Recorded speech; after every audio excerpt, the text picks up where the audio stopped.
کوشش میں نے مکمل کی ہے کہ کما حق وہ تمام حقائق ریکارڈ کروائے جا سکیں جن سے ممبر کسی نہ کسی مصلحت کی وجہ سے خاموش ہے۔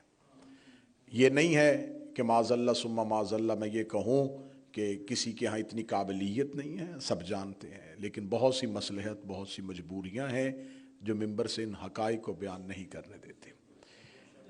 میں نے کل آپ کی سامنے جو بات پہنچا دی تھی، گفتگو پہنچ گئی تھی کہ آخر مسلمانوں نے رسول اللہ کے بعد اپنی مرضی سے اپنا خلیفہ بنایا، رسول کا نہیں۔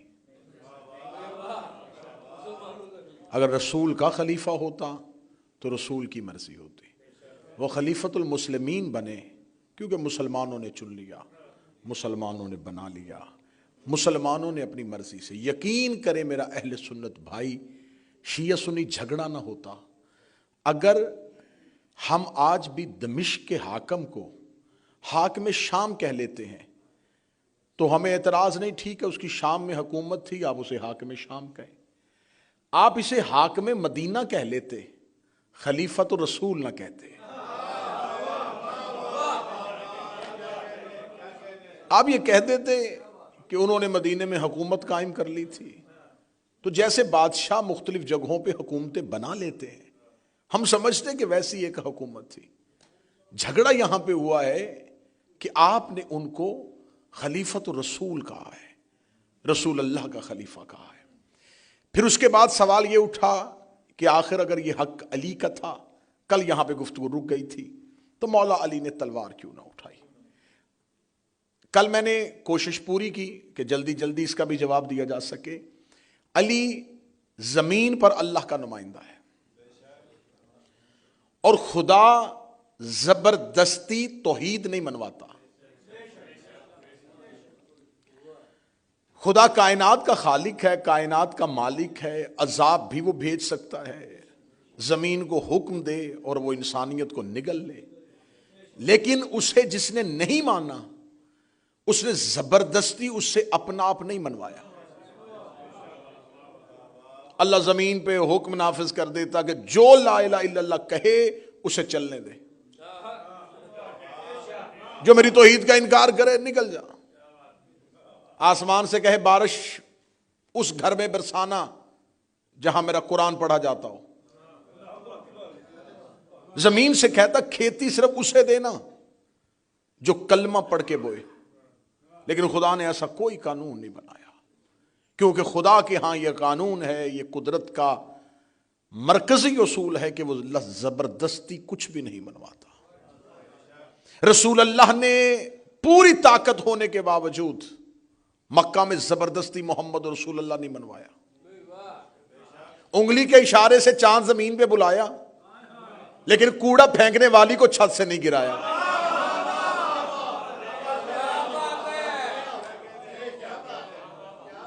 آسمان سے چاند زمین پہ بلا لیا، انگلی کا اشارہ کیا، کمر دو ٹکڑے کر دیا، لیکن ابو جہل کے سینے کو انگلی سے نہیں چیرا۔ سختیاں برداشت کی، شیب ابی طالب برداشت کیا، طائف میں پتھر کھائے، زبردستی محمد رسول اللہ نہیں منوایا۔ اس کا مطلب ہے کہ جب اللہ زبردستی لا الہ الا اللہ نام منوا کے اللہ رہتا ہے، مصطفیٰ زبردستی محمد رسول اللہ نام منوا کے رسول رہتا ہے، تو علی زبردستی اپنی امامت نام منوا کر بھی علی رہتا ہے۔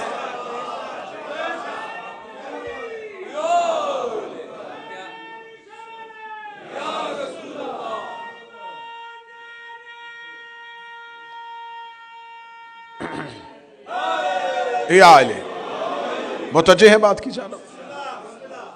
مولا علی نے زبردستی اپنا آپ نہیں منوایا۔ اب میں نے کل آپ کے سامنے پڑھا کہ حاکم نے یہ سب کچھ بڑی جلدی میں نہیں ہوا، اس کے لیے 70 دن لگے غدیر کے بعد اس نظام کو تشکیل دینے کے لیے، ایک پوری پلاننگ کرنے کے لیے، اس پورے نظام کو بنایا 70 دنوں میں۔ لوگوں کے گھروں میں جا کے انہیں اکسایا گیا کہ دیکھو اگر تم نے غدیر والی وہ بیعت رسول کے بعد قائم رکھی تو ہم تمہیں رات کے وقت بتانے آئے ہیں کہ تمہارا دادا علی نے مارا تھا. کوئی ایک گھر ایسا نہیں تھا جس میں کوئی نہ کوئی فرد ایسا کافر نہ ہو جو علی کی تلوار کا شکار نہ ہو. تو جس نے تمہارا باپ مارا تھا اسے اپنا امیر بناؤ گے؟ جس نے تمہارے چچا کو احد میں مارا تھا اسے بناؤ گے؟ یہ ایک حصہ تھا. دوسرا حصہ وہ مدینہ کے غربا جن کو کوئی غرض نہیں ہے کہ گورنمنٹ کس کے پاس ہے. انہیں یہ ہے کہ ہمارا معاشی نظام کیسے چلے گا. ان کے وظیفے خلافت منتخب ہونے سے پہلے طے کیے گئے. ہم تمہیں اتنے وظیفے دیں گے، اگر تیرا پورا قبیلہ ہماری بیعت کرے گا تو وظیفہ اتنا ہوگا، صرف تیرا گھر دے گا تو یہ ہوگا. یہ ووٹ صرف آج نہیں خریدے جاتے، یہ 70 دن کی پوری پلاننگ ہوئی. اب یہ سب کچھ جو ہو رہا تھا یہ انسانی لالچ تھے، انسانی خوف تھا. اگر علی بھی اس طرح کی حکومت ہی بنانا چاہتے تو غدیر کے بعد علی بھی اپنی اس تحریک کو شروع کر دیتے، علی بھی اس موومنٹ کا آغاز کر دیتے، علی بھی قبائل کو اپنی طرف کرتے. لیکن علی اللہ کا نمائندہ ہے، وہ کسی کو لالچ کیا دے گا؟ جو کمبر کو قیمتی لباس دیتا ہے اور خود کھدر کا لباس پہنتا ہے، اس سے کسی کو کیا لالچ ہو سکتا ہے کہ یہ علی کیا ہمیں دے گا؟ میری نوجوان بچے آج کے جو ہیں وہ ضرور اس بات کو سمجھے گا. یہ 70 دنوں کی پلاننگ ہوئی. مہاجرین ملا لیے گئے، انصار کو خوف زدہ کر دیا گیا، کل کی مجلس میں بتا دیا. بنی امیہ کا جو سب سے بڑا سردار تھا اسے بیت المال دے دیا. کسی کو دھمکی سے، کسی کو خوف سے، کسی کو لالچ سے، کسی کو اہل بیت کے پرانے بغض کی وجہ سے، کسی کو اپنی پرانی رشتہ داری کی وجہ سے، سب کو اپنے ساتھ ملا لیا سوائے بنو ہاشم کے. اب انہیں پتہ چل گیا تھا کہ میجورٹی ہمارے ساتھ ہے، اب علی کچھ بھی نہیں کر سکتا. اب اگر علی ہمارے سامنے اٹھے گا بھی تو کیسے اٹھے گا؟ علی کو لشکر چاہیے، علی کو لوگ چاہیے، علی کو افراد چاہیے. ہم نے تو سارے لوگ علی کے خرید لیے، اب تو سارے ہمارے پاس ہیں، اب علی کیسے اٹھے گا؟ انہوں نے 70 دن پلاننگ کی، مہاجرین کو کیسے نبٹنا ہے، انصار سے بات کیسے کرنی ہے، بنی امیہ سے آخری وقت میں کون سا کارڈ کھیلیں گے، یہ سب کچھ کر لیا. ان کے وہم و گمان میں بھی نہیں تھا کہ ایک آواز علی کے پاس ایسی ہے. ان کے ذہن کے کسی گوشے میں بھی نہیں تھا کہ اتنی طاقتور آواز علی کے حق میں ابھر آئے گی. وہ کبھی سوچ بھی نہیں سکتے تھے کہ زہرا جیسی بی بی، سیدہ رسول کی بیٹی، بنت پیغمبر، جو کبھی بھی کسی کام کی غرض سے گھر سے نہیں نکلی، ان کے وہم و گمان میں بھی نہیں تھا کہ وہ زہرا علی کے حق میں آ جائے گی. اب یہ آواز جس کو انہوں نے سوچا بھی نہیں تھا، یہ اتنی طاقتور تھی کہ اس کے سامنے مہاجرین اور انصار اور بنی امیہ کا ہجوم کیڑے اور مکوڑوں کی حیثیت رکھتا تھا. کیسے اس آواز کو دبایا جا سکتا تھا؟ اب جب شہزادی آئی، میں نے کل کہا تھا کہ شیعوں کے ہاں ظلم یہ ہوا ہے کہ انہوں نے بی بی کی تحریک کو بہت چھوٹا کر دیا. بی بی ایک حق لینے کے لیے گئی تھی کیونکہ ان کو ان کے حق سے محروم رکھا. 3 سوالوں کے آج مجھے جواب دینے. رسول نے فدق زہرا کو دیا کیوں؟ بی بی نے حاکم سے مانگا کیوں؟ اور حاکم نے زہرا سے چھینا کیوں؟ یہ وہ تمام سوالات ہیں جن کے جواب جب تک ہم پوری تسلی سے نہیں دیں گے آپ بی بی کی تحریک کو نہیں سمجھ سکتے، انقلاب فاطمی کو نہیں سمجھ سکتے، تحریک زہرا کو نہیں سمجھ سکتے. جناب سیدہ صلوات اللہ علیہا جب یہ اپنا حق لینے کے لیے آئی ہیں تو یہاں صرف اور صرف کھجوروں کے باغ نہیں ہے، یہ کوئی زمینی ملکیت کا سوال نہیں ہے. فدق صرف بہانہ ہے، اصل دشمن کا چہرہ دکھانا ہے.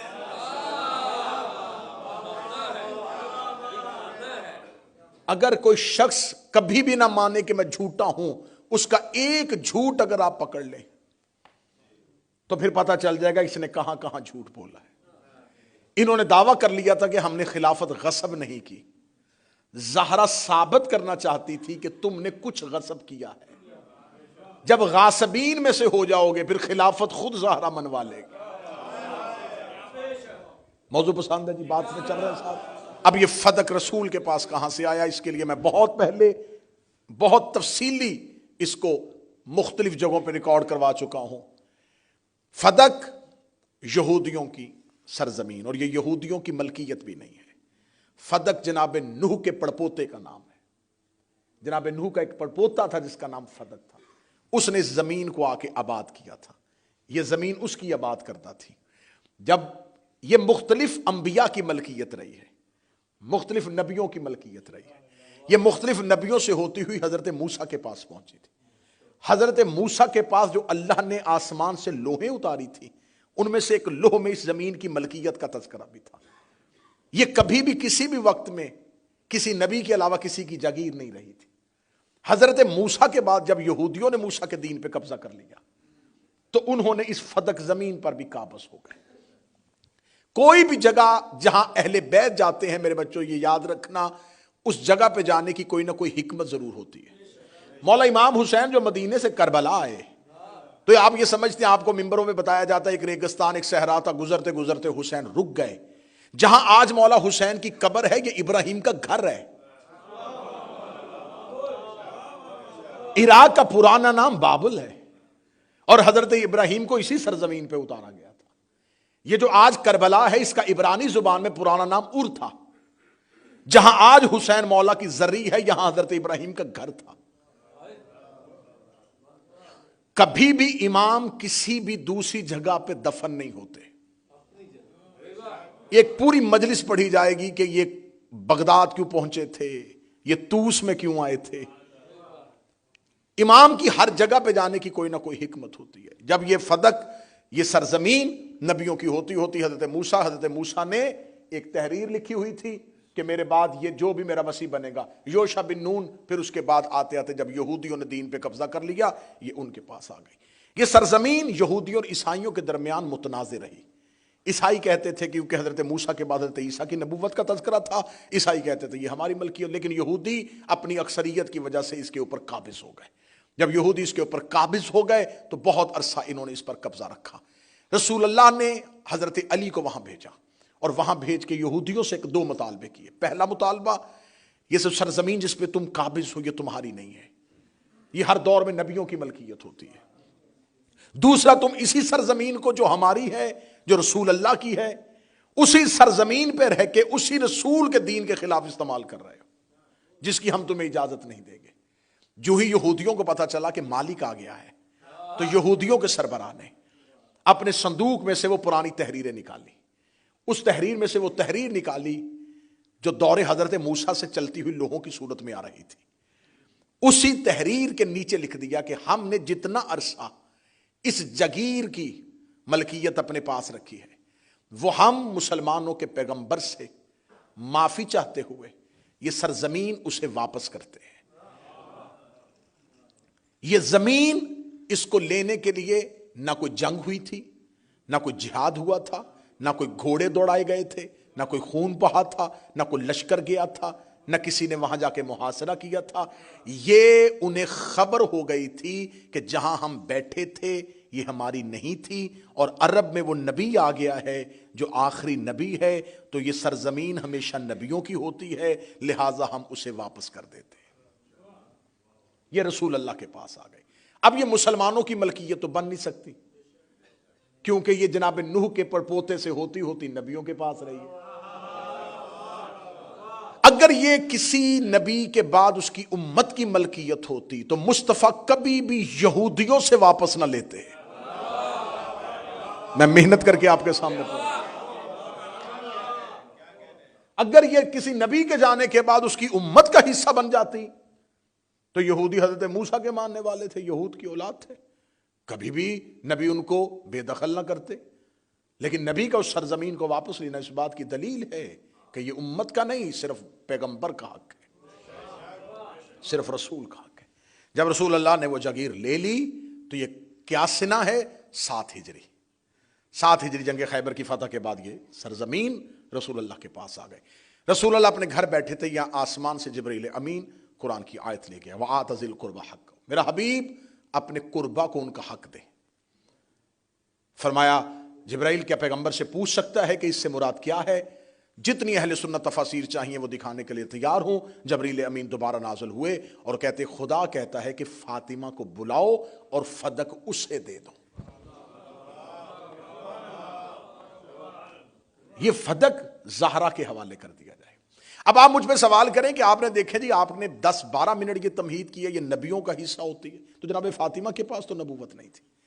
نبوت کا دروازہ بند ہونا تھا اور بعد میں سلسلہ امامت نے شروع ہونا تھا. امام نے حکومت کو نافذ کرنا تھا جیسے نبی کرتا ہے. تو اب اس ولایت اور اس حکومت کو نافذ کرنے کے لیے اب اگر رسول اللہ نے اپنے بعد اپنا جانشین مولا امیر المومنین کو بنانا ہے، مولا امیر المومنین نے جب حکومت قائم کرنی ہے زمین پر، تو مولا امیر المومنین کو اس حکومت کو زمین پر چلانے کے لیے مالی طور پر کوئی ایسا مال کی کثرت چاہیے جس سے وہ نظام حکومت چلا سکے. اور اہل بیت کے ہاں ایک وقت کی روٹی بھی فقیر کو دے دی جاتی ہے. اہل بیت کے ہاں فاقے ہوتے ہیں، ان کے ہاں مال اکٹھا نہیں کیا جاتا. اب مولا امیر المومنین نے نہ ہی کوئی اتنا مال بنایا تھا جس سے وہ اتنی بڑی مملکت اسلامی کو چلا سکتے. جب مولا امیر المومنین کے پاس ایسے کوئی مالی سورسز نہیں تھے، کوئی ذرائع نہیں تھے، تو اب اللہ نے تو اس نظام کو چلانا تھا. تو خدا نے بذریعہ پیغمبر علی کی حکومت کے نظام کو قائم رکھنے کے لیے یہ جاگیر زہرا کے حوالے کی. 7 ہجری میں بی بی کے پاس آئی، 11 ہجری میں رسول کا دنیا سے جانا ہوا، رسول اللہ کی شہادت ہوئی. 4 سال مسلسل یہ جاگیر جناب سیدہ کے پاس رہی. جب یہ جناب سیدہ کے پاس آئی تو جب رسول کے پاس تھی تب تک رسول کی تھی. جب رسول نے لکھ کے بی بی کو دے دی تو اب یہ ملکیت فاطمہ بن گئی ہے. لو پہلا جملہ اتنی محنت کے بعد پڑھنے لگا ہوں، جس نے یہ جملہ سمجھا وہ سمجھے کہ اس نے آج کی اور کل کی مجلس سمجھ آئے گا. فدق زہرا کی وراثت کا مسئلہ نہیں ہے، ملکیت کا مسئلہ ہے. آج کے بعد شیعہ اپنی سوچ کا زاویہ اس انداز سے لیجئے گا کہ حاکم نے نبی کی وراثت پہ قبضہ نہیں کیا، فاطمہ کی ملکیت پہ قبضہ کیا. وراثت مرنے کے بعد تقسیم ہوتی ہے. اگر کسی انسان کا کوئی ایک بیٹا ہو، 4 بیٹے ہوں، مرنے کے بعد وراثت تقسیم ہو، 3 نافرمان ہو، 1 فرما بردار ہو، وہ اپنی زندگی میں کہے نہیں بعد میں وراثت ہوگی تو ان 3 کو بھی ملے گی، میں زندگی میں 1 ہی کو دے دیتا ہوں، تو وہ 1 کے نام کر دے. جب وہ اس کے نام ٹرانسفر ہو جائے گی تو اب وہ وراثت میں تقسیم نہیں ہوگی، کیونکہ مالک نے زندگی میں مالک تبدیل کیا ہے. رسول اللہ نے اپنی زندگی میں دی ہے. اہل سنت تفاسیر اس بات کی گواہ ہیں کہ رسول نے اپنی زندگی میں جناب سیدہ کو دے دی تھی. تو جب جناب سیدہ کو دے دی تھی تو وہ سیدہ کی ملکیت بن گئی. تو اس کا مطلب ہے کہ جو آج ہمیں دھونس رچایا جاتا ہے، جو ہماری سوچوں کو بدلا جاتا ہے، نہیں دیکھے رسول تو وارث بناتے نہیں، یہ جان بوجھ کے شور کیا جا رہا ہے کہ شیعوں کے ذہن میں یہ سوال آئے ہی نہ. ان کو اسی بات میں الجھا دیں، نبی تو وارث ہی نہیں بناتے، نبی تو کسی کو وارث چھوڑ کے نہیں جاتے، نبیوں کی تو میراث ہی نہیں ہوتی. بھائی میراث کی بحث تو ہے ہی نہیں، یہ تو بحث ہے ملکیت کی. وراثت میں گواہ مانگے جا سکتے ہیں. کہاں بیٹھے ہوئے ہیں صاحبان آپ؟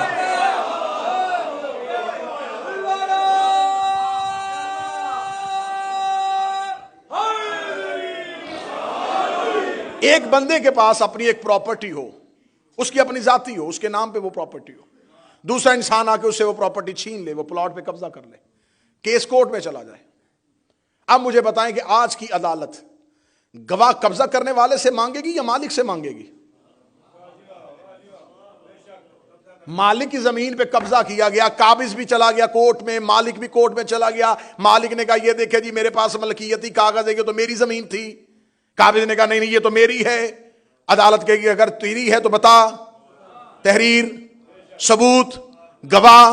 دربار میں گواہ حاکم نے دینے تھے، زہرا نے نہیں دینے تھے۔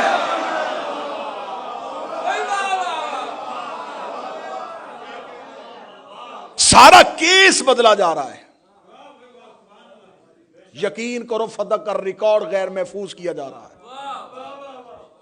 کیس کا زاویہ بدلا جا رہا ہے۔ اللہ کبھی بھی آپ کو کبھی بھی کسی عدالتی امور میں مشغول نہ کرے۔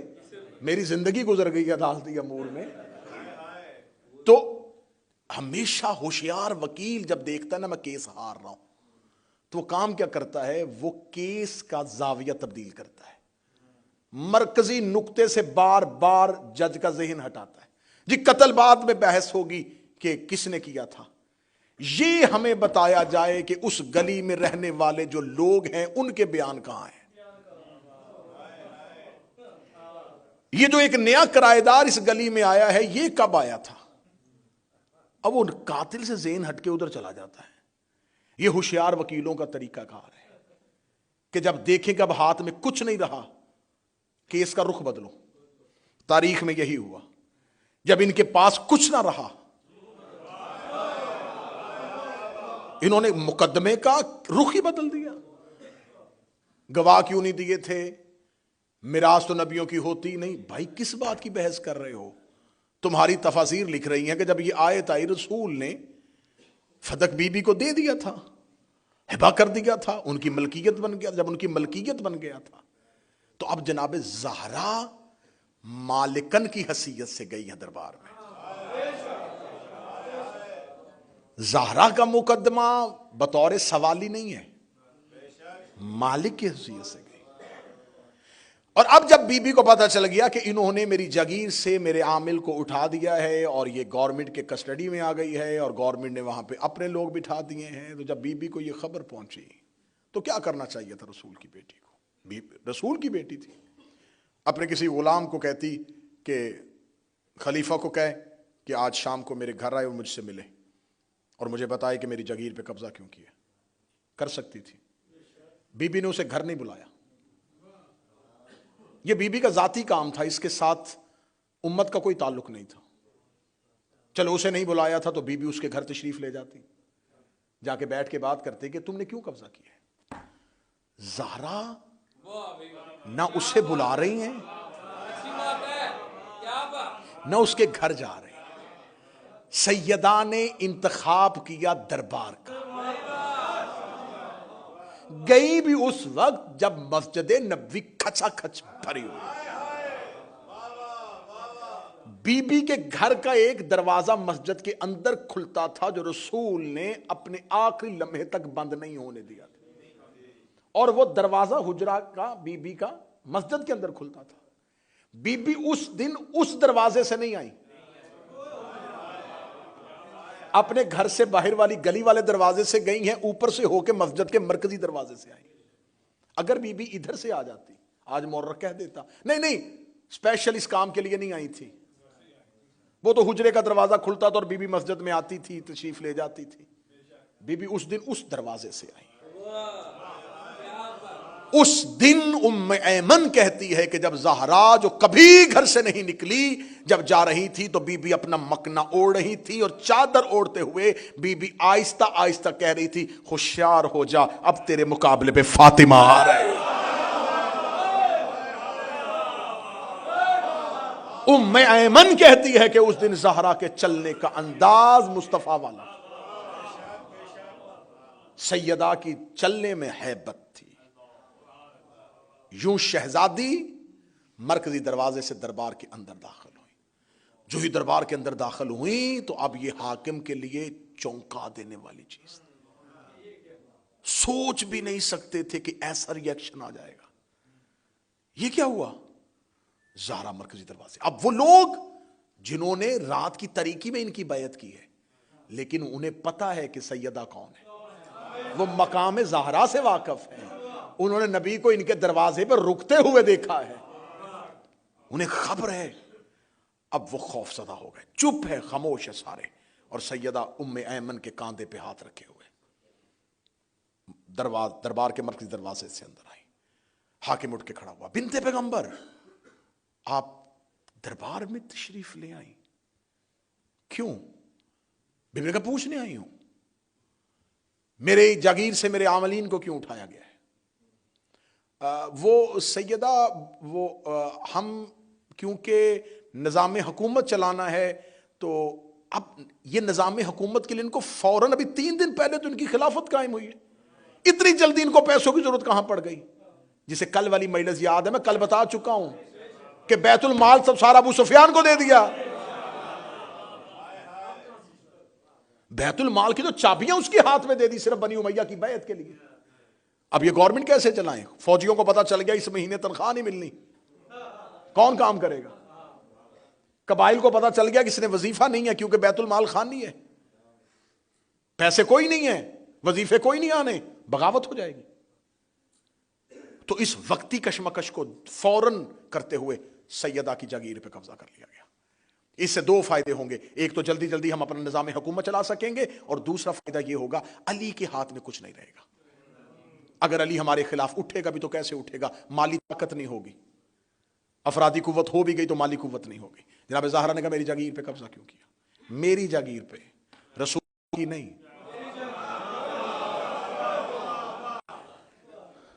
سیدہ وہ ہم نے اس لیے کہ ہمارے پاس ایک نبی کی حدیث ہے، رسول اللہ نے کہا تھا نحن معاشر الانبیاء لا نورث، ہم گروہ انبیاء نوارث بناتے ہیں، ہم جو بھی چھوڑ کے جاتے ہیں وہ صدقہ ہوتا ہے۔ بیوی نے کہا اس حدیث کا کوئی گواہ؟ میں پوری ذمہ داری کے ساتھ یہ بیان ریکارڈ کروا رہا ہوں، یہ بات صرف حسینیہ میں روز کہہ رہا ہوں، اس امام برکت تک نہیں، پتہ نہیں مجھے اس آواز کی باز گشت کہاں کہاں سنائی دے گی، کہاں کہاں مجھے اپنے ان الفاظ کو پھر دوبارہ ثابت کرنا پڑے گا۔ جناب سیدہ نے جب یہ جملہ کہا، تاریخ اسلام کی قبلہ ترابی صاحب، یہ واحد حدیث ہے جس کا واحد راوی ہے، ایک راوی ہے، صرف ایک، جو کہہ رہا ہے صرف وہی ہے، اس کے علاوہ اس حدیث کا کوئی گواہ ہی نہیں۔ یہ حدیث کتنی معتبر ہے کہ نبی اتنا اہم حدیث دے رہے ہیں کہ ہم جو بھی چھوڑ کے جاتے ہیں، ہم انبیاء کی میراث نہیں ہوتی، وہ صدقہ ہوتا ہے۔ یہ حدیث نبی نے صرف ایک صحابی سے کیوں کہی؟ اچھا نبی نے یہ بتا دیا ہے کہ مسواک کس ہاتھ سے کرنی ہے، سرما کیسے لگانا ہے، پگڑی کیسے باندھنی ہے، داڑھی کتنی ہونی چاہیے، اتنے چھوٹے چھوٹے مسائل بتا گئے، اتنا بڑا مسئلہ۔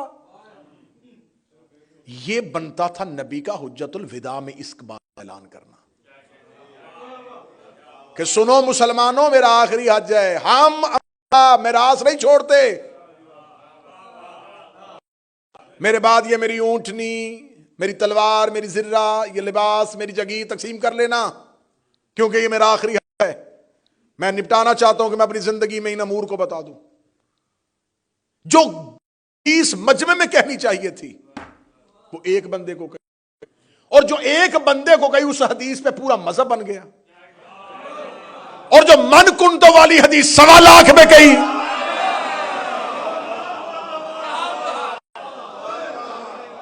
ایک بندے والی حدیث لی۔ اب بتاؤ اہل حدیث کون ہے؟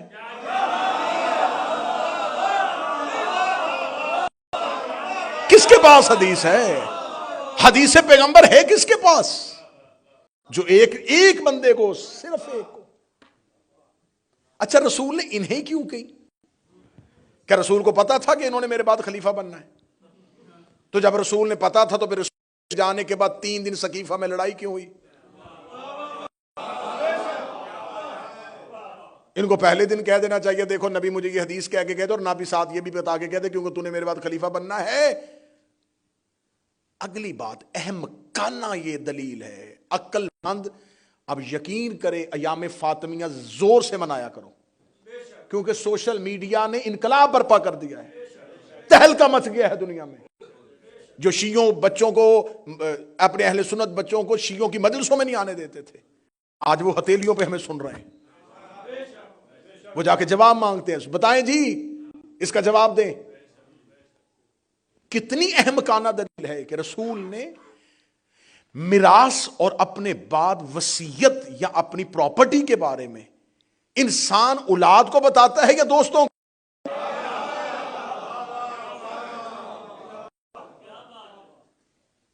یہ کبھی ہوا ہے کہ بندہ گھر میں کسی بھی کچھ نہ بتائے اور باہر جا کے دوستوں کو ہوٹل میں بلا کے کہے میں تمہیں بتانا چاہتا تھا کہ میرے بعد میری پراپرٹی کا یہ کام کرنا تم نے؟ تو یہ بات دوستوں سے کرنے والی نہیں ہے، گھر والوں سے کرنے والی. اور گھر والے سامنے سارے کھڑے، نہ مولا علی کہہ رہے ہیں کہ میرے پاس یہ حدیث ہے، ادا کہہ رہی ہے میرے پاس یہ حدیث ہے، نہ حسن حسین کہہ رہے ہیں میرے پاس یہ ہے. وہ سامنے کھڑے کہہ رہے ہیں یہ نبی نے نہیں کہا، اور وہ کہہ رہے ہیں کہ کہا ہے. اب میرا اہل سنت بھائی، میں بار بار کہہ رہا ہوں، کسی چند شخصیتوں کو بچانے کے لیے تم نے اپنی آخرت بھی قربان کر دی ہے، تم نے جنت بھی داؤ پہ لگا دی ہے، تم نے اپنے اعمال بھی ختم کروا دیے ہیں. کڑوا گھونٹ ہے، بھر لو، تھوڑی سی تکلیف ہوگی سہ لو. صرف یہی ہوگی نا کہ انہیں تو ہم مانتے یہ ایسے نکلے، کچھ نہیں ہوتا، تم تو بچ جاؤ گے، تمہارا حشر تو آسان ہو جائے گا. انہوں نے قبر میں نہیں آنا، یہ دن اپنے اعمال کا جواب خود دیں گے. مجھے صرف اتنا بتاؤ کہ ادھر نبی کے 4 خاندان اور نبی کے فیملی کے ممبرز کھڑے کہہ رہے ہیں کہ نبی نے یہ نہیں کہا، ایک بندہ کھڑا کہہ رہا ہے کہ کہا ہے. اب بتاؤ قرآن سے کہا ہے یا انہیں کہا؟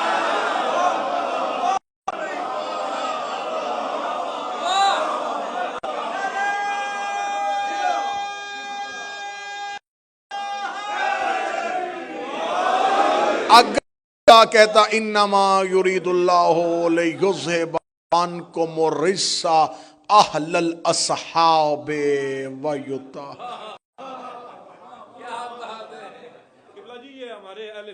بسم اللہ جی، بسم اللہ، بسم اللہ، بسم اللہ.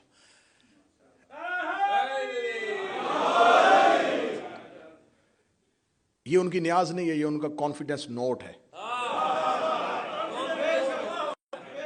کہ بات پہنچ رہی ہے، بات جا رہی ہے، کوئی لڑائی نہیں، کوئی جھگڑا نہیں. عقل یہ تقاضا کرتی ہے کہ ادھر ایک شخص کہہ رہا ہے کہ یہ حدیث ہے، 4 کہہ رہے نہیں ہیں. یہ جو ایک ہے اسے آپ نے ٹائٹل دیا ہے رضی اللہ، ان 4 کو آپ نے کہا علیہ السلام. نماز میں درود اس میں پڑھتے پہ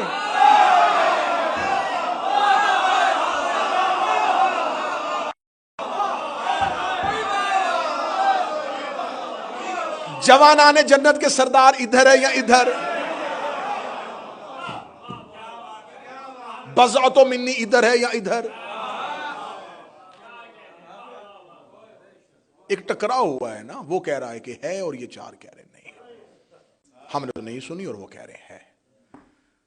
بس جب جناب سیدہ نے یہ سن لیا تو اب بی بی نے ایک عالمگیر خطبہ. کیا کہنے اس خطبے کو، زندگی میں آپ کوشش کیا کریں کہ آپ اسے روزانہ پڑھیں، مہینے میں ایک بار پڑھیں، پڑھ سکو زندگی میں ایک بار. سیدہ کا خطبہ، جو زبان تمہیں سمجھ آتی ہے میں پڑھنا، تمہیں سیدہ کا احتجاج اور لہجہ سمجھ میں آئے. قبلۃ العابد صاحب اتنے مردوں میں ایک مستور کھڑی ہے اور اس نے خطبے کا آغاز کیا. اس کا تعریف اس اللہ کی جس نے نعمت نبوت اور نعمت امامت کے لیے صرف ہمارے گھر کا انتخاب کیا.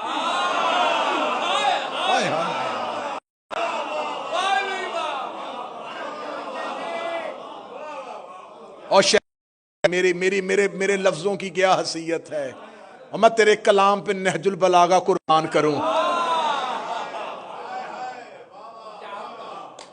کیا کہا بی بی؟ حمد اس اللہ کی، تعریف اس اللہ کی جس نے نعمت نبوت کے لیے اور نعمت امامت کے لیے ہمارے گھر کا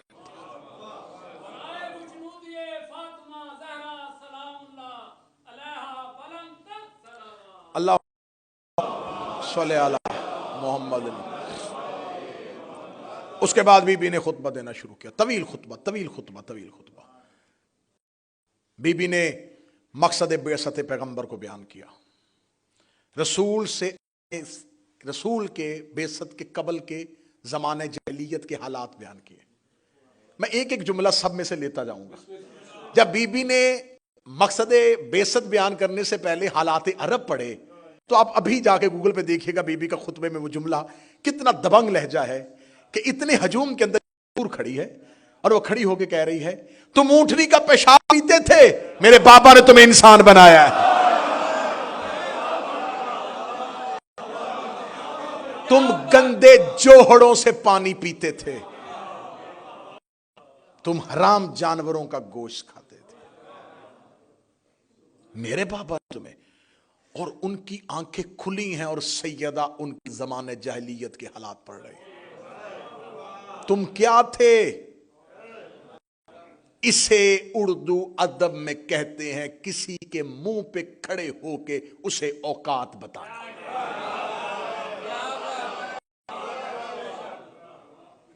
بی بی نے زمانہ جاہلیت کے حالات پڑھے، بی بی نے بتایا کہ میرے بابا نے زمین پہ آ کے جب بعثت ہوئی اس کے بعد عرب کے حالات کو کیسے بدلا۔ پھر بی بی نے الہی آئین کو پڑھا، اللہ کے دستور کی تشریح کی، پھر بی بی نے جنگوں کے حالات پڑھے، پھر علی کے ان جنگوں کے حالات میں علی کے فضائل پڑھے، علی کی بہادری پڑھی، علی کی جوان مردی پڑھی، علی کی شجاعت پڑھی۔ یہ پڑھتی پڑھتی بی بی پھر آگے پہنچی اور بی بی نے اسلامی احکامات کی تشریح بیان کرنا شروع کر دی۔ مستور ہے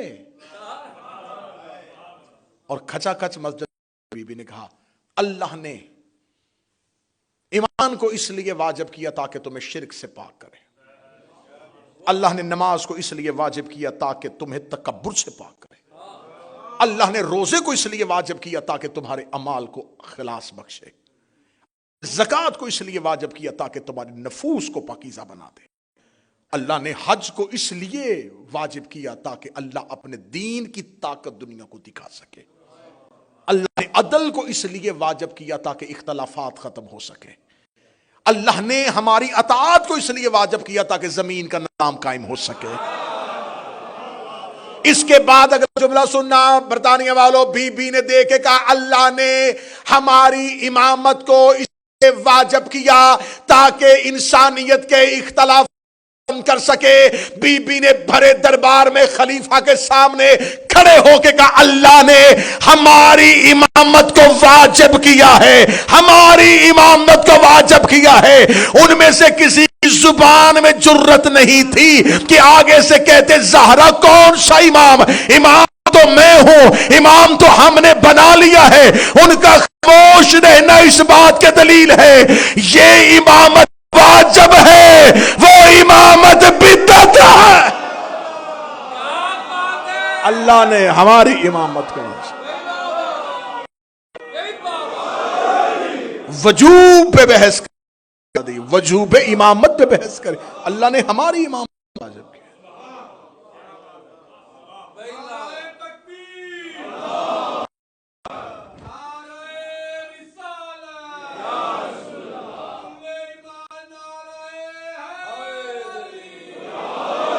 اب بی بی نے کیا کہا؟ بے شک اب شہزادی نے کہا، شہزادی نے کہا اللہ نے ایمان کو کیوں واجب کیا، اللہ نے نماز کو کیوں واجب کیا، اللہ نے روزے کو کیوں واجب کیا، اللہ نے زکوٰۃ کو کیوں واجب کیا، اللہ نے عدل کو کیوں زمین پہ اتارا، اللہ نے حج کو زمین پہ کیوں اتارا، اللہ نے ہماری اطاعت کو کیوں واجب کیا، اللہ نے ہماری امامت کو کیوں واجب کیا۔ اب اس جملے کا میں داد قبلہ صاحب سے دینے لگا ہوں، اللہ نے کیوں واجب کیا، کیوں واجب کیا، کیوں واجب کیا۔ یہاں شہود پہ بات نہیں کر رہی، یہاں غائب پہ بات کر رہی ہے۔ یہ سب کو پتا ہے کہ نماز واجب ہے، یہ سب کو پتا تھا کہ روزہ واجب ہے، یہ سب کو پتا تھا کہ زکوٰۃ واجب ہے، یہ کسی کو بھی نہیں پتا تھا کیوں واجب ہے، اس لیے کہ کیوں اللہ جانتا ہے کہ کیوں واجب ہے۔ بی بی نے وہ نہیں بتایا جسے یہ جانتے تھے، بی بی نے وہ بتایا جسے صرف وہ جانتا، صرف اللہ جانتا ہے۔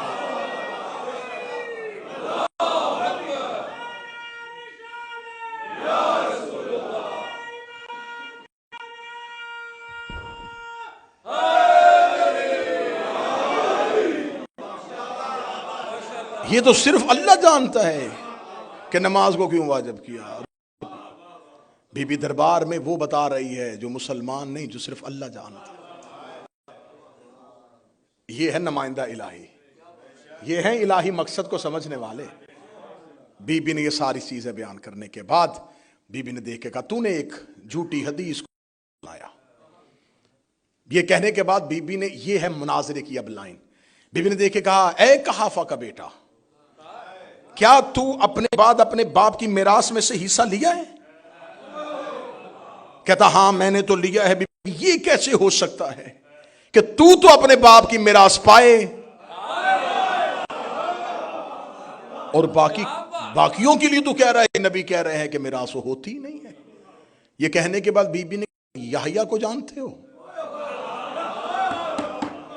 اور فوراً بی بی نے قرآن کیا، اللہ نے اسے زکریا کا وارث بنایا تھا۔ سر جھک بی بی نے سر اٹھا کے کہا سلیمان کو جانتے ہو؟ اللہ نے اسے داؤد کا وارث بنایا تھا۔ بی بی نے دھڑا دھڑ قرآن کی آیتیں پڑھنی، ایک آیت کے بعد دوسری کے بعد تیسری کے بعد چوتھی۔ یہ جملہ آیت اللہ کاظم قزوینی نے اپنے میں لکھا، اس جملے سے مجھے عشق ہے۔ وہ کہتا بی بی جب اپنے خطبے کے اندر قرآن کی آیتیں جوڑ رہی تھی، بی بی کے لہجے کا ربط اتنا کمال تھا، اتنا خوبصورت تھا کہ خطبے میں پتہ ہی نہیں چل رہا تھا کہ زہرا کہاں چپ ہوئی ہے اور اللہ کہاں بول رہا۔ لہجے میں ہائے ہائے ہائے، وہ کہتے پتہ ہی نہیں چل رہا تھا، بی بی کا خطبہ پڑھو پتہ ہی نہیں چلتا کہ کہاں زہرا چپ ہوئی ہے اور کہاں آیت آ گئی ہے، کہاں آیت چپ ہوئی ہے کہاں زہرا بول رہی ہے۔ کیونکہ جو اس کا قرآن میں لہجہ ہوتا ہے وہی دربار میں فاطمہ کا لہجہ ہے، وہی اسلوب، وہی گفتگو کا عرض، وہی گفتگو کا بیان۔ کیونکہ عالمہ غیر معلمہ بول رہی ہے، رسول کی بیٹی ہے لیکن غیر معلمہ ہے۔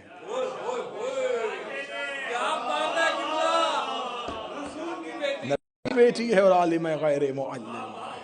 عالمہ غیر معلمہ کا آسان ترجمہ ہے صرف اللہ کی شاگردہ۔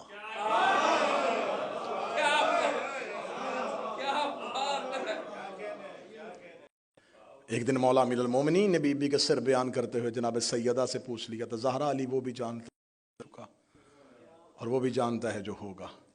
سیدہ اٹھی اور علی کے ہاتھ کا بوسہ دے کے کہنے لگی زہرا وہ بھی جانتی ہے جو ہوگا ہی نہیں۔ ہائے ہائے ہائے ہائے ہائے۔ اب اس جملے میں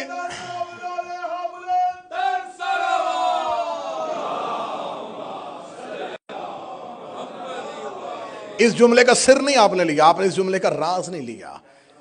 جو ہو چکا، علی کہتے ہیں میں وہ بھی جانتا ہوں، جو ہوگا وہ بھی جانتا ہوں۔ بی بی نے کہا میں وہ جانتی ہوں جو ہوگا ہی نہیں، کیونکہ جو ہو چکا ہے یہ بھی لوح پہ لکھا ہے،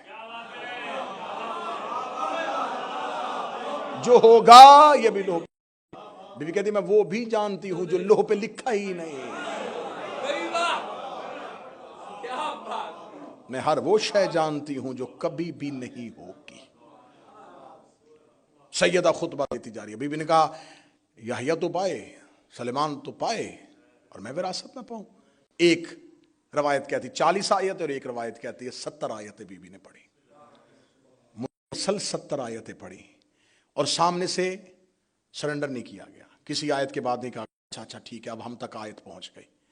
اور اللہ نے قرآن میں یہ کلیہ دیا ہے کہ جب تمہارے پاس نص آئے اور تمہارے پاس صرف اپنی ذاتی قیاس اور دلیل ہو تو اپنی قیاس کو ختم کرو اور اللہ کی دی ہوئی نص کو تسلیم کرو۔ اور یہ تمام علماء کے ہاں مسلمہ قانون ہے جو رائج ہے۔ اگر آپ کے پاس نص قرآن سامنے آ جائے تو اب دلیل کی، قیاس کی، اجتہاد کی گنجائش ہی نہیں رہتی، نص آ گئی ہے۔ بی بی نے 70 نصوص دی ہیں، سامنے سے نص کو تسلیم نہ کرنا یہ نہیں ہے کہ بی بی جوانی میں آیتیں پڑھ رہی تھی۔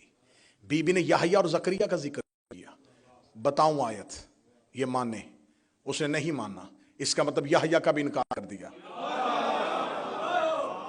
زکریا کا بھی انکار کر دیا۔ بی بی نے سلیمان اور داؤد والی انہوں نے نہیں مانی، اس کا مطلب داؤد کا بھی انکار ہو گیا، سلیمان کا بھی انکار ہو گیا۔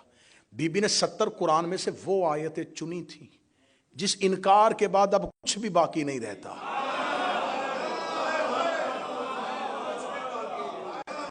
یہ 70 آیتیں نہیں، یہ جال تھا جس کے اندر وہ گھیر لیا۔ کیسے بات کریں کسی بھی بات کی؟ میں نے تجھے قرآن میں سے اٹھا اٹھا کے وہ آیتیں پڑھی ہیں جس کے انکار کے بعد نہ تو پچھلے ماضی میں جا سکتا ہے، نہ تو حال میں رہ سکتا ہے، نہ تو مستقبل کے بارے میں جا سکتا ہے۔ بی بی نے چاروں طرف سے جکڑ دیا قرآن کی آیتوں میں۔ 70 آیتیں جب نبی کی بیٹی نے پڑھ لی، اس کے چہرے پہ پسینہ ٹپک رہا ہے۔ دائیں بائیں دیکھا، دیکھے کہ لگا زہرا اب نبی کی بیٹی ہیں۔ میں آپ سے کہہ رہا ہوں کہ میرے پاس اب صرف آیتیں پڑھی جا رہی ہیں۔ جس نے پیچھے سے کان میں بات کہی تھی، بی بی نے کہا رک پیچھے ہٹ، اسے سامنے لے کیا۔ کل یہ حجرے میں کہہ رہا تھا قرآن کافی ہے،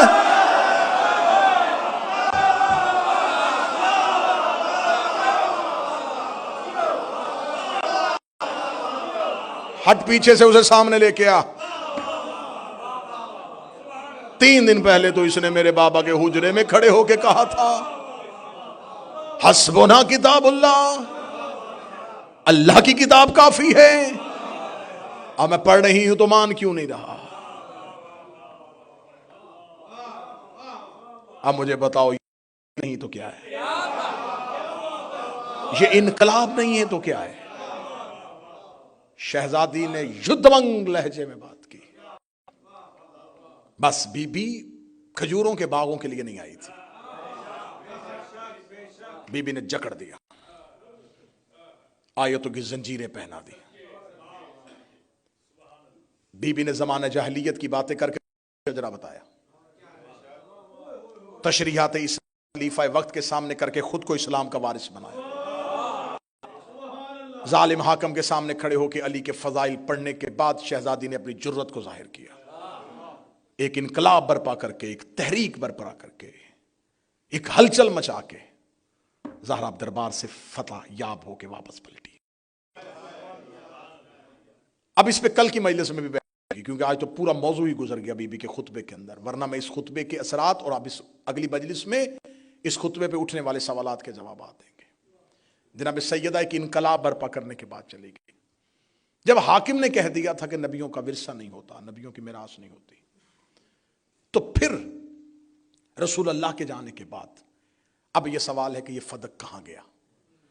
رسول اللہ کے جانے کے بعد اس پہ قبضہ کیا گیا۔ پہلی خلافت ان کے پاس، دوسری خلافت میں ان کے پاس۔ جب تیسرا خلیفہ آیا وہ بنی امیہ میں سے تھا، اس نے پورے کی پوری جاگیر اپنے داماد مروان بن حکم جو رسول کا دھتا ہوا تھا اس کے حوالے کر دی۔ تو جب نبیوں کی میراث نہیں ہوتی، جو چیز نبی کی بیٹی کو نہیں ملی وہ خلیفہ نے بطور خلیفہ اپنے داماد کو کیسے دی؟ پھر اس کے بعد یہ مروان بن حکم کے پاس رہا۔ مروان بن حکم کے بعد جب معاویہ بن ابو سفیان آیا، اس نے اسی جگیر فدق کو 3 حصوں میں تقسیم کیا۔ یہ بات بڑے غور سے سنیے گا، آخری بات کر رہا ہوں۔ 3 حصوں میں تقسیم کیا۔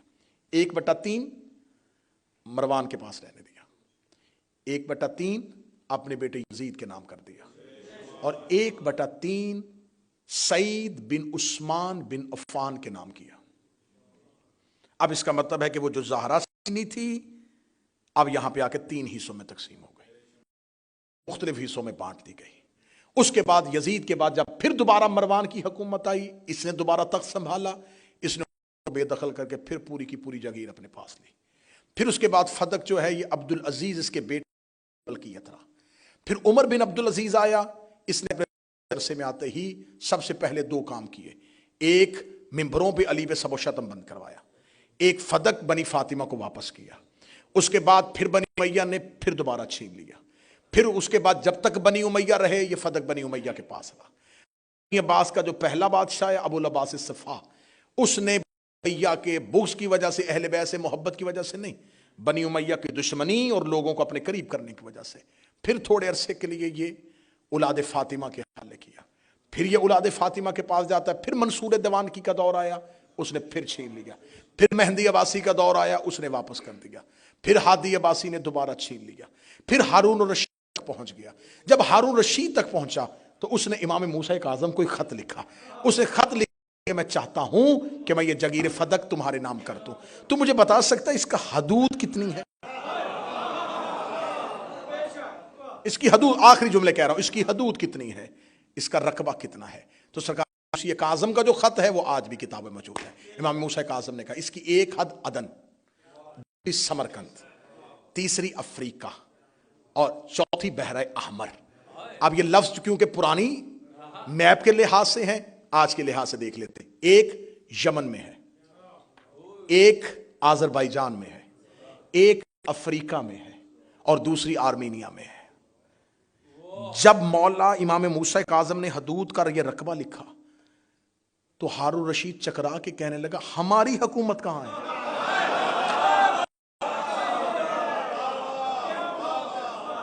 میں محنت آپ تک پہنچا رہا ہوں، میں نے وقت ضائع نہیں کیا، میں نے لمحہ ضائع نہیں کیا، میں نے مجمع سے ہاتھ نہیں اٹھوائے، میں نے نعرے کی زحمت نہیں دی، میں نے مجمع آگے پیچھے نہیں کیا. صرف میں جیسے نمازی نماز پڑھتا ہے ویسے یہ حقائق آپ تک پہنچا رہا ہوں. اب جب اس نے یہ کہا کہ ہماری حکومت کہاں ہے، تو اب یہ سوال تھا کہ وہ فدق جو مدینے سے نکلا تھا یہ بجائے سکڑنے کے پھیلا کیسے؟ اب اس وقت فدق کدھر ہے؟ ایک شخص نے مجھے کہا کہ مجھے کاروبار کرنے کے لیے کچھ بھی نہیں ہے میرے پاس، مجھے 10,000 دے دے. میں نے اسے 10,000 دیا، اس نے 10,000 سے کاروبار شروع کیا، کرتا کرتا کرتا وہ 10 ارب تک پہنچ گیا. اس کے پاس آیا تو اس نے کہا یہ 10 ارب نہیں ہے، یہ اصل میں وہی 10,000 ہے جو پھیلتا پھیلتا 10 ارب تک پہنچ گیا تھا. جب فتوحات اسلامیہ ہوتی گئی تو خلیفہ نے کہا تھا کہ ہم نے اس کو قبضہ اس لیے کیا ہے تاکہ ہم اس سے جنگی استعمال کے لیے ہتھیار لیں گے، آلات استعمال کریں گے. تو یہ جہاں جہاں اسلام پھیلتا گیا، کیونکہ جس جگیر سے مال لے کے جا رہے تھے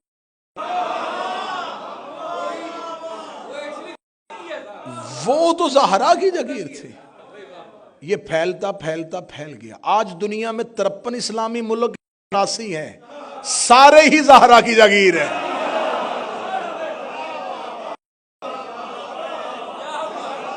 جہاں جہاں لا الہ پہنچا ہے وہ زہرا کی جگیر. بسم اللہ صلی اللہ.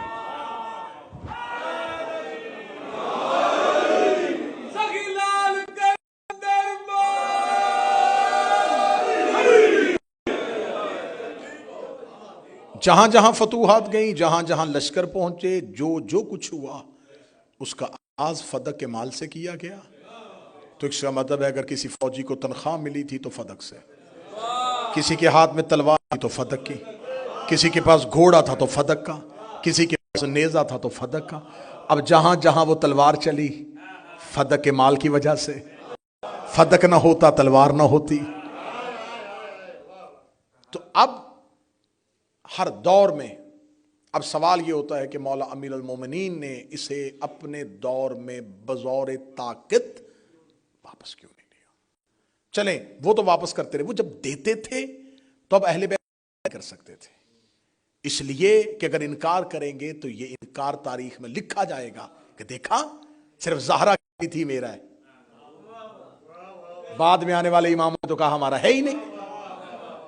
یہ جان بوجھ کے یہ جال چلتے تھے کہ ان میں سے کوئی انکار کرے. لیکن سوال آج بھی سوشل میڈیا پہ ایک ہی کھڑا ہے کہ جب مولا علی بطور خلیفہ تھے چوتھے نمبر پہ تو انہیں سب سے پہلے فدق واپس لینا چاہیے تھا. احمقانہ سوال ہے، عاقلانہ دلیل دینے لگا ہوں. پہلے جملے سے یہ بات کہہ رہا ہوں کہ فدق ملکی ہے، فدق جناب زہرا کی ملکیت ہے. جناب زہرا نے دربار میں کھڑے ہو کے اپنی ملکیت کا سوال کیا، انہوں نے ان کی ملکیت واپس نہیں کی. بی بی نے دربار سے پلٹتے ہوئے کہا اب تیرا اور میرا فیصلہ اس کی عدالت میں ہوگا. اب یا تو وہ مالکن اپنی زندگی میں مولا علی کو وصیت کر کے یا علی میرے بعد فدق واپس لینا. تو اب جب مولا علی بطور خلیفہ آتے تو اب علی پہ تھا کہ علی کے اوپر ایک وصیت ہے بطور قرض، وہ کہہ کے گئی اب آپ کو طاقت ملے، اقتدار ملے، اختیار ملے لے لینا. بی بی نے تو نہیں کہا، بی بی نے کہا یہ معاملہ اب اللہ کی عدالت میں. تو جو فائل سپریم کورٹ میں چلی گئی ہو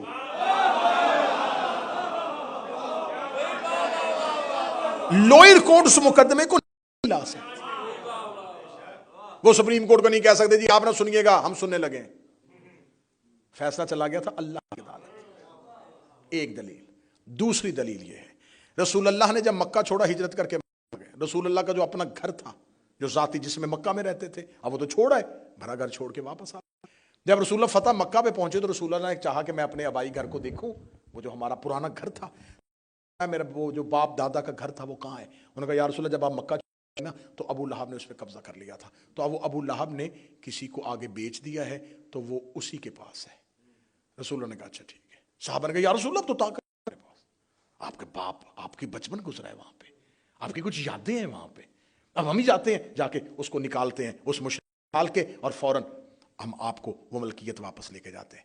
رسول اللہ کا جملہ سننا. رسول نے فرمایا نہیں میں وہ گھر واپس نہیں لوں گا. کیوں یا رسول اللہ؟ فرمایا کیونکہ ابو لہب نے میرے گھر پہ قبضہ کیا ہے, میں واپس لے کے اس کی سزا میں کمی نہیں کرنا چاہتا. کہاں چلے گئے ہیں یار؟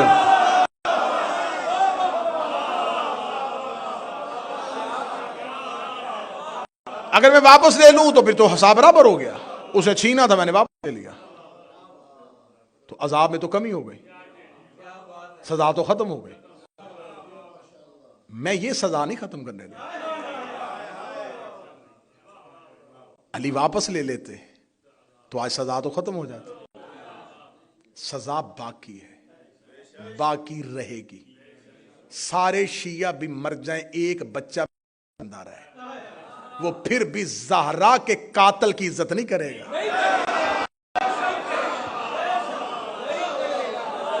تمہیں بہت بڑی غلط فہمی ہے, تمہیں بہت بڑی غلط فہمی ہے کہ ہم ہار جائیں گے, ہم مان جائیں گے. نہیں, اکیلا ایک بچہ بھی رہ جائے ہم زہرا کے قاتل کی عزت نہیں کریں گے. میں منت کر کے جا رہا ہوں تمہاری, زندگی میں کبھی بطول کے حق پہ سمجھوتا نہ. ہر چیز پہ کر جانا ٹھیک ہے, چیزیں ہوتی ہیں انسان کی زندگی کے, بہت سے معاملات ایسے ہیں جس پہ انسان کو کمپرومائز کرنا پڑتا ہے. زہرا کے حق پہ نہ کرنا. رائی کے دانے کے برابر بھی تم نے اتنا سا بھی نرم سوچا, زہرا کی ایک ہائے تیرے اعمال ختم کر دے.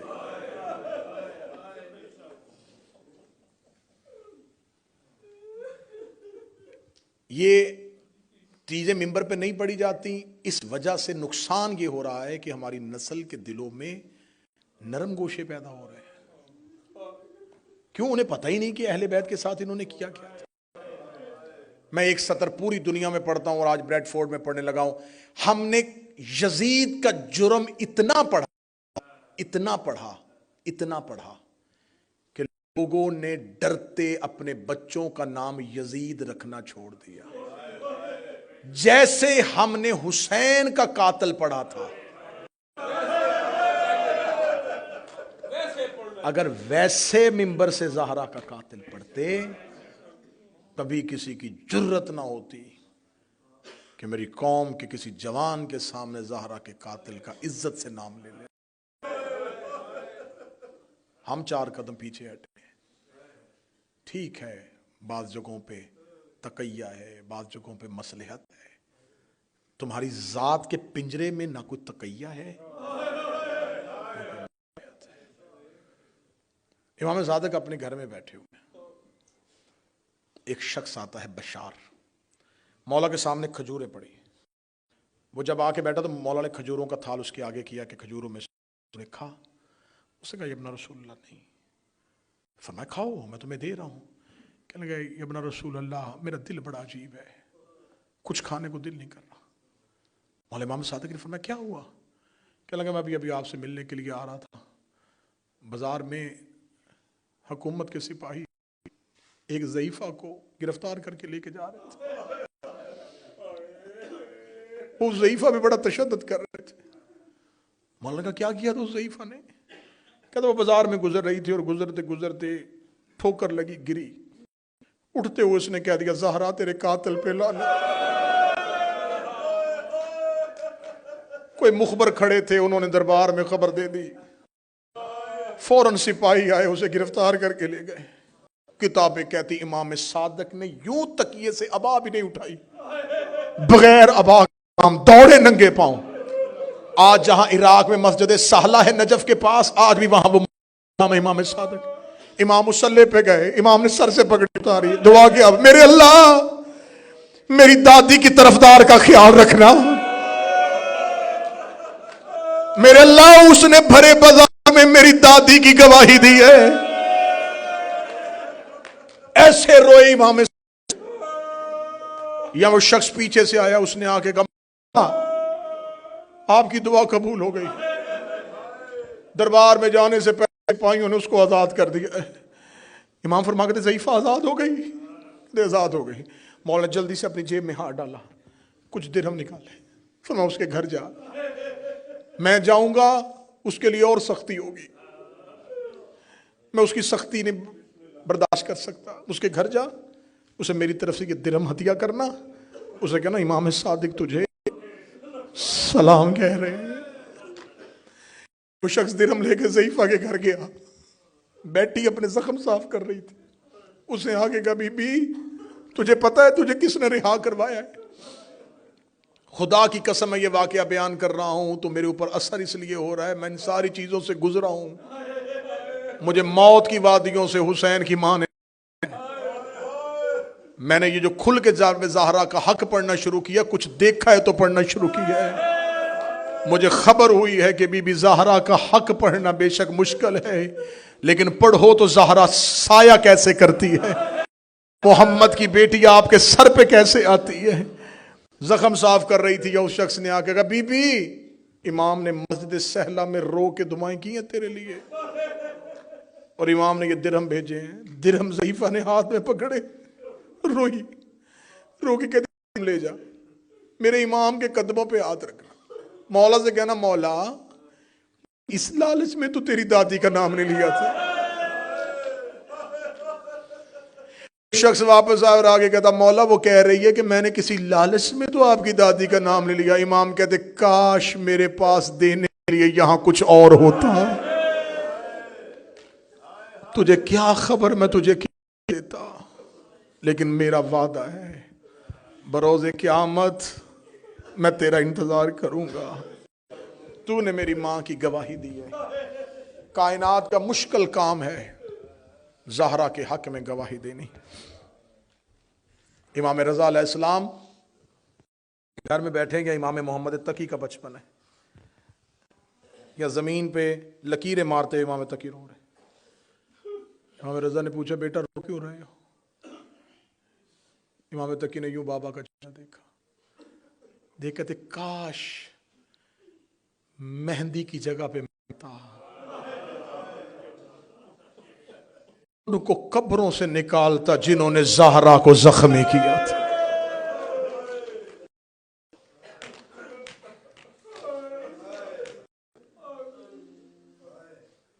سادات وغیرہ سادات دربار میں گئی اور کہہ دیا گیا کہ فاطمہ